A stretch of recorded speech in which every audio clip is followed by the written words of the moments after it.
Di balik langkah isbat pernikahan Rizky Febian dan Mahalini bermasalah. Rizky Febian dan Mahalini mangkir dari sidang isbat pernikahan mereka yang digelar di Pengadilan Agama Jakarta Selatan Senin kemarin.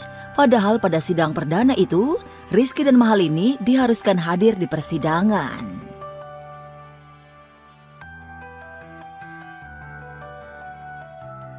Pada sidang isbat pernikahan, Rizky Febian dan Mahalini diwakilkan oleh kuasa hukum mereka.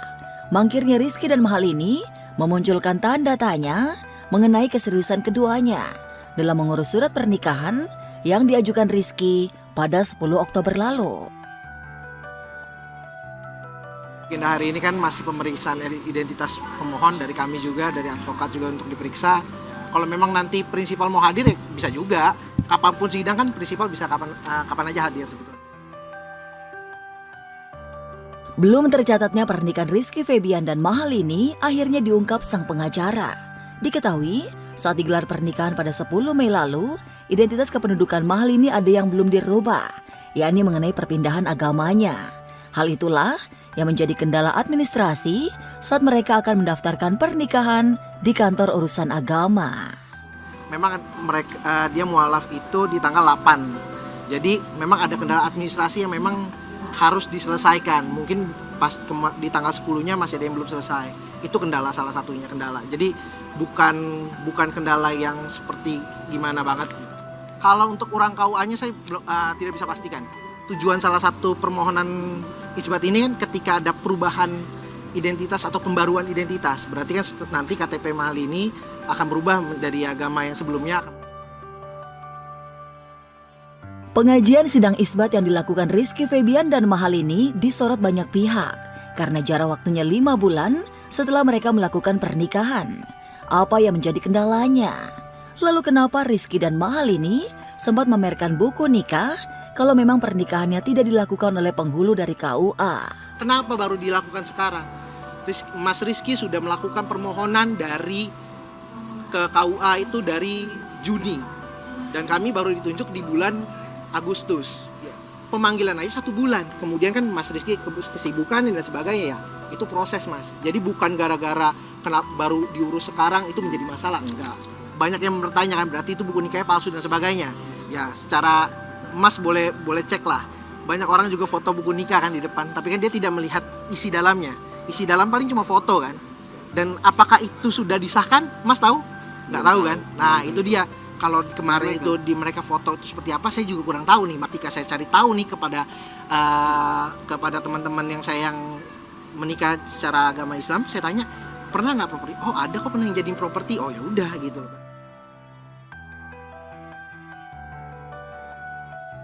Ayu Ting Ting rela kafenya alih fungsi menjadi warung makan Ayah Ojak. Ayu Ting Ting tidak tanggung-tanggung dalam mensupport ayahnya Abdul Razak dalam berbisnis. Ayu merelakan kafe dahulu miliknya yang menjadi pabrik cuan Ayu di Jatiwaringin, Bekasi, Jawa Barat diganti menjadi warung makan Ayah Ojak. Senin kemarin, Ayu Ting Ting bersama Abdul Razak dan Ibu Umi Kalsum meresmikan pembukaan warung ojak cabang Jatiwaringin.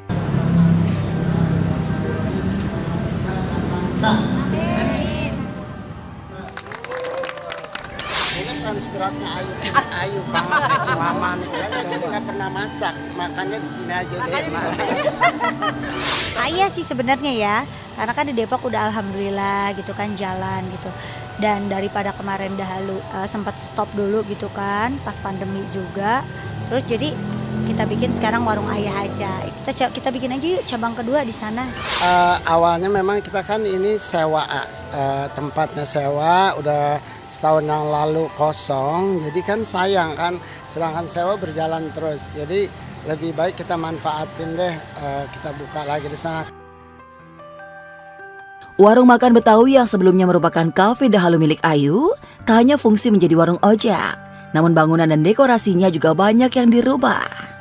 Selain ingin memberi kesibukan kepada ayah ojek yang sudah pensiun dari ASN, Ayu Ting Ting juga melihat perkembangan usaha warung makan ayah ojek di Depok yang sangat menggembirakan. Kita senang sih sebagai anak-anaknya dia punya kesibukan, dibantuin ibu juga gitu. Walaupun ada cucu, cuma kan mereka tetap kan masih pengen tetap berkegiatan gitu supaya nggak stres-stres banget setiap harinya. Ya udah kita renov dah, kita bongkar, sayang dibongkarin dah bet mau jadinya gimana kayak yang penting kita nih bisa usaha. Siapa sih yang nggak senang orang tua punya usaha, apalagi usahanya jalan dan dianya juga semangat, konsisten. Kita sebagai anak ya sih.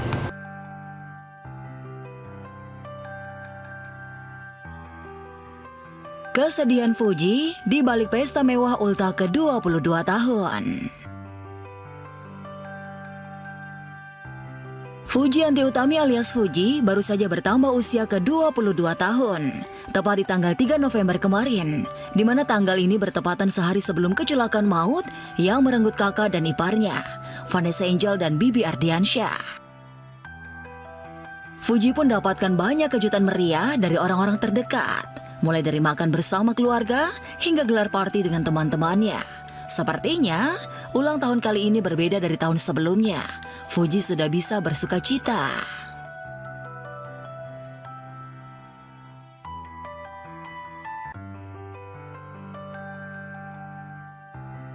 Hari ini hari indah yang engkau tunggu.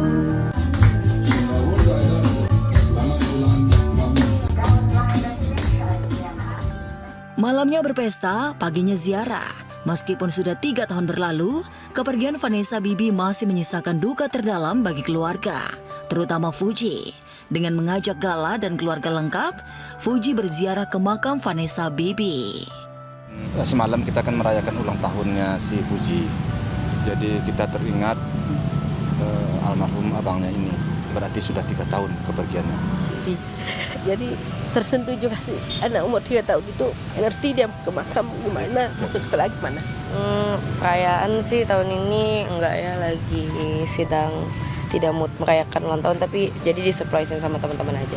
Bahwa agar anak ini bisa sehappy mungkin dalam dia menjalankan hidupnya. Pengen kurangin cengengnya sama nggak sabarannya.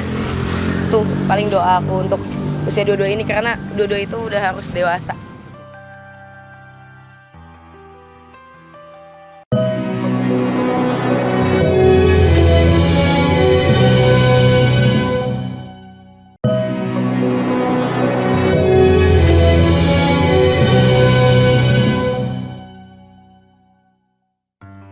Perdana, Ruben Sarwenda tampil bareng usai berpisah demi dukung Onya. Hai, main dulu ya, tinggal 2 menit lagi. 2 menit lagi mas. Meski telah berpisah, Ruben Onsu dan Sarwenda masih tetap kompak saja. Seperti terlihat belum lama ini, saat sang anak Betran Peto bertanding bola melawan mahasiswa dari kampus lain. Ruben dan Sarwenda tampak menyempatkan waktu guna memberikan support pada Betran alias Onya. Dan hal ini perdana dilakukan Ruben dan Sarwenda pasca perpisahan mereka. Hari ini aku ada turnamen antar kampus ini. Kampus aku. Dan ini bajunya. Let's go, kita main.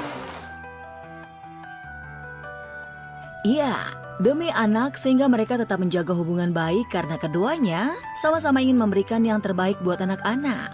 Duh, Onya pasti senang ya, kedua orang tuanya bisa kasih support gitu. Itu main di sana, Pak. Ya, udah mulai main. Apa yang kuning doang ya? Oh iya.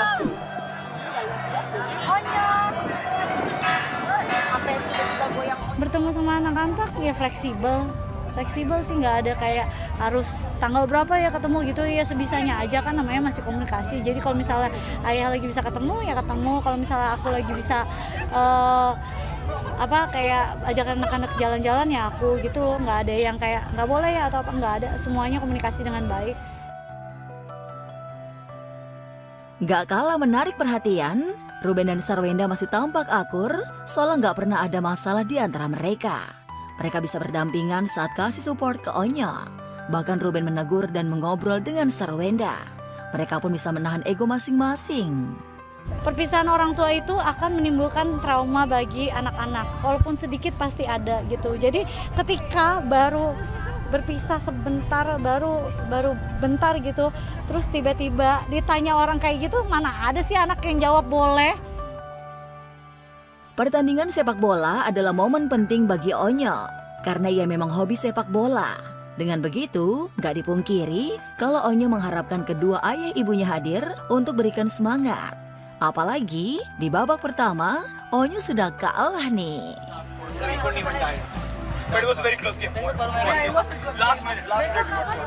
Ya bangga lah tiap kali orang tua kalau misalnya anaknya ngapain aja juga pasti bangga gitu. Anaknya udah bisa apa juga pasti namanya orang tua bangga lah gitu.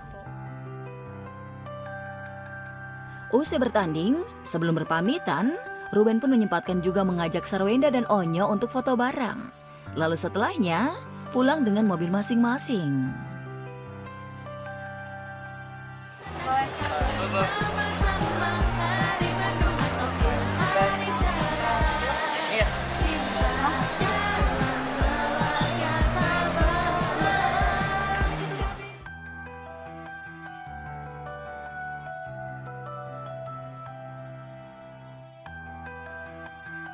Buntut kasus Agus versus Novi, Denny Sumargo datangi rumah Farhad Abbas.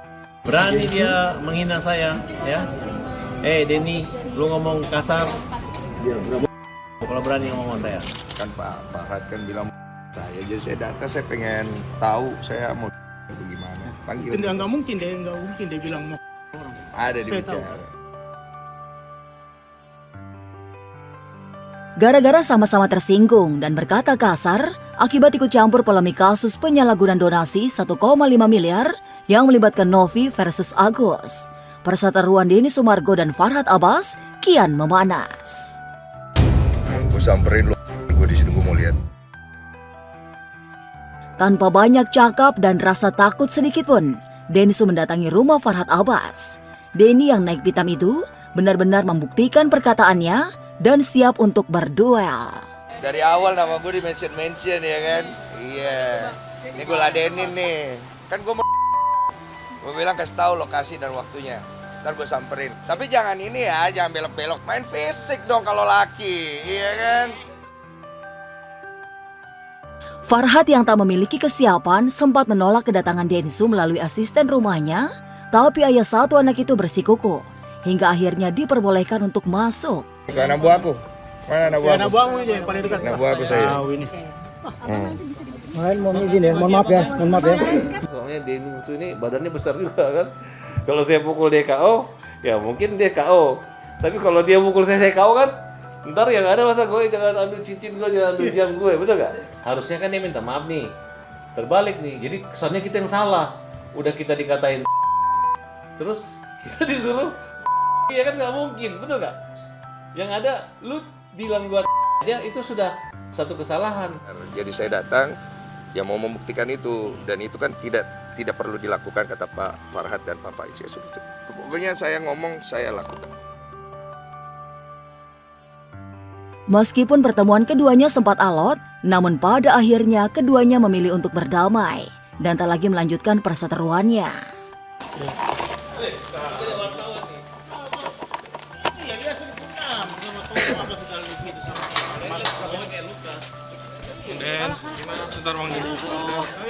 Udah ya, clear ya? Oke ya?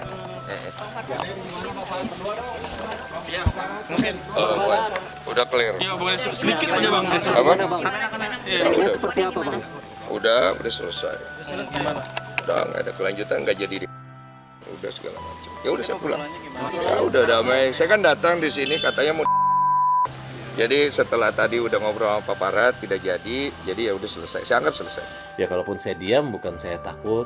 Ya memang itu memang pembawaan karakter saya, apalagi saya menghormati orang yang datang ya bertamu. Nggak ada, kita nggak ada. Dia nggak minta maaf, saya juga nggak minta maaf. Cuman Denny kelar gitu. Kalau begitu kan tidak ada. Saya permisi. Pulang ya sempat dia nggak usah salaman, kemudian Denny juga ya kita clearnya nggak ada masalah, udah sampai di situ. Jadi kita nggak perlu lagi kayak Novi dengan Agus harus tunduk-tunduk cium kaki gitu.